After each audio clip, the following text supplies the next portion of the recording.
महाकुंभ में इस वक्त हमारे साथ हैं विंध्याचल पीठाधीश्वर डॉक्टर नवनीत जी महाराज। महाराज जी, एक बड़ा ही ज्वलंत मुद्दा इन दिनों बहुत ज़्यादा चर्चा में है। 16 नवंबर को दिल्ली में धर्माचार्यों की एक धर्म संसद हुई थी देवकीनंदन ठाकुर की अगुवाई में, और उसमें कहा गया था कि सनातन बोर्ड का गठन हो, इसके लिए एक बैठक और कुंभ में भी होगी, जो भी अभी 27 जनवरी को होनी है। तो सनातन बोर्ड का गठन हो, ये कितना जरूरी आप समझते हैं? देखिए, सबसे पहले जय माँ विंध्यवासिनी। सनातन बोर्ड का गठन होना परम आवश्यक इसलिए है क्योंकि भारत विश्वगुरु सनातन काल से रहा है और भविष्य में भी भारत विश्वगुरु बनने की दिशा में ही अग्रसारित है। और सनातन बोर्ड के गठन होने से एक जो राष्ट्रीय एकता, जो एक वसुधैव कुटुंबकम की जो हमारी एक भावना है, वो चरितार्थ होगी।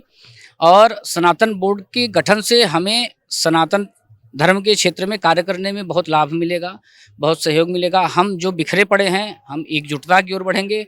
और उन सभी संतों का मैं स्वागत करता हूं, साधुवाद करता हूं, और मैं उनके सहयोग में तन मन बल धन सब से खड़ा हूं सनातन बोर्ड के गठन में। इसका जो कुंभ में एक और मीटिंग होने की मांग है, वो बहुत आवश्यक है, वो होनी चाहिए। हम सब उसमें उपस्थित रहेंगे और सनातन धर्म के विकास के लिए हर दम तक, आखिरी सांस तक लड़ा जाएगा।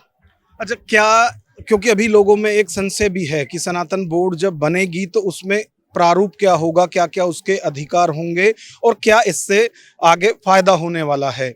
तो अभी आप देखिए कि तिरुपति में जिस तरह से प्रसाद में गड़बड़ हुई, उसी तरह से अनेकों अनेक मामले हैं, तो वो किस तरह से नहीं होंगे और फिर रेस्पॉन्सिबिलिटी किसकी होगी? देखिए, सनातन बोर्ड के गठन से के जो प्रारूप, जो उसका एक बायलॉज बनेगा, उसमें इन चीज़ों का विशेष ध्यान रखा जाए। ये मेरा अनुरोध है सभी संतों से या उन सभी महानुभावों से जो इसमें कमेटी में रहेंगे, कि हमारे भारत में जितने भी हमारे हिंदू मंदिर हैं, उनका संरक्षण हो, उनका निजीकरण न हो, और उनको संतों के पास, उनके पुजारियों के पास, उनके श्रृंगारियों के पास, उनके जो भी वहाँ पे माई के सेवक या भगवान के सेवक, जिस भी मंदिर के जो प्रधान अर्चक सेवक हैं, उनके संरक्षण में मंदिरों का विकास हो, विधर्मियों से दूर रखा जाए।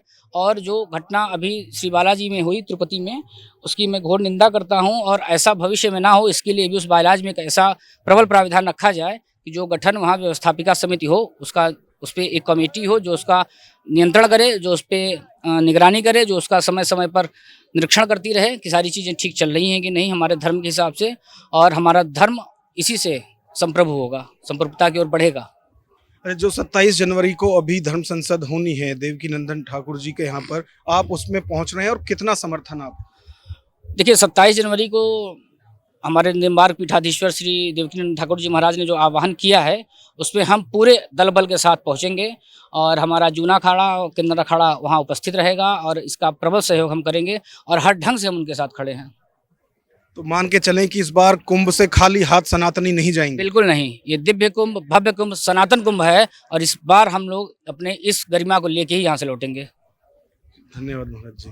तो सनातन बोर्ड जो है उसका गठन हर हाल में होकर रहेगा। ये अब धर्माचार्य मजबूती के साथ आवाज उठाने लगे हैं, और अभी महाराज जी की तरफ से भी यही कहा गया है कि जो देवकीनंदन ठाकुर की तरफ से आवाज उठाई गई है सनातन बोर्ड गठन के लिए, उसके लिए उनका पूरी तरह से समर्थन उनको हर तरह से है। कैमरामैन विवेक के साथ Nagendra Bhati, news watch India, Prayagraj.